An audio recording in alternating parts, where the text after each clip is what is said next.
Assalamu alaikum wa rahmatullahi wa barakatuh. Jamani, ndugu zangu Waislamu, kama mnavyojua tupo kwenye mwezi wa Shaaban, na mwezi wa Shaaban ndio huo unayoyoma unaondoka, so tunaingia kwenye mwezi mtukufu wa Ramadhani. Inshallah, panapo majaliwa wa Mwenyezi Mungu akitupa roho, akituweka salama salimini, tutakuwa tuna darasa la dini na za crypto chache ambazo tutakuwa tunaposti kwenye akaunti zetu. Yes, subiri mara moja.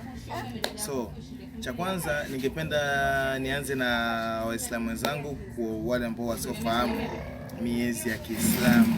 Kama tunavyojua, mwezi wa kwanza, mwezi wa pili, mwezi wa tatu inaitwaje? Tutaanza na kwanza kujua miezi ya Kiislamu.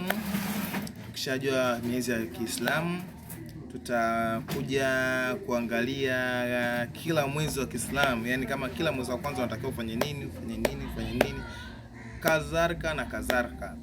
Panapo majaliwa inshallah, darasa letu tutaanza rasmi kwenye mwezi wa pili, tarehe ya pili, mwezi wa pili tarehe 2 inshallah tutaanza darasa letu la Kiislamu.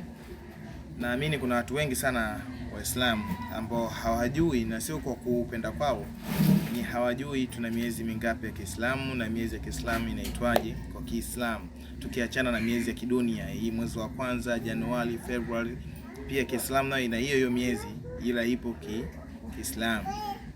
Kama unavyoona, huu mwezi wa Shabani, huu mwezi wa sijui, kuna mwezi wa Rajabu, kuna mwezi wa Ramadhani. Miezi ipo mingi sana, kuna miezi, yani miezi iko mingi sana. Tutaielezea kila miezi na tutaelezea kila